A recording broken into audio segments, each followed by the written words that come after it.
لما يجي لك سؤال يقول لك the author would like to delete the underlined sentence, should the sentence be kept or deleted. في ناس اول ما بتشوف السؤال ده بتتلخبط وبتحس هي مش عارفه تحل ايه. طب انا عندي 2 keep و2 delete، طب انا هعمل ايه؟ طيب تعالوا بقى نشوف مع بعض هنحل السؤال ازاي، وعشان تعرفوا ان السؤال هيبقى بسيط جدا وما فيهوش اي مشكله. خلي بالك كده من السؤال. هنا بيقول لي what should be done with the underlined phrase. هعمل ايه؟ اول حاجه هعملها ان انا لازم اقرا الاندرلاين سنتنس مع اللي قبلها. عشان يا جماعه اول حاجه تعملها ان انت لازم يا تستبعد كيب كلها يا تستبعد ديليت كلها، وبعد كده تشوف هتختار ايه. يعني هنا مثلا بيقول لي yet there is a difference between them, a difference as between day and night. بيقول لك ان هما مختلفين زي كده الاختلاف اللي بين الليل والنهار. تمام؟ طيب هو انا لما حطيت a difference as between day and night هل ادتني حاجه اضافيه؟ بصوا كده معايا، لو انا جيت قلت لك مثلا احمد وعلي مختلفين، ولما اجي اقول لك احمد وعلي مختلفين زي كده الاختلاف بين الابيض والاسود.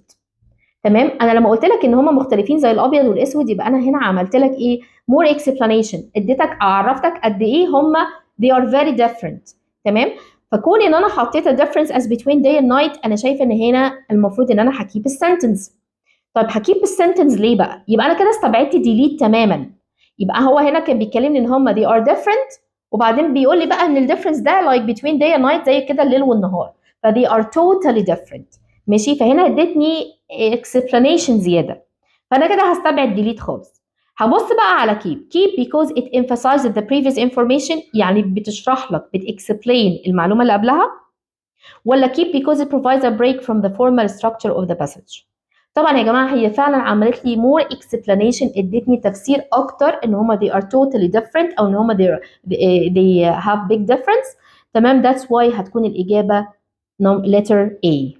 يبقى الاجابه هنا هتكون A.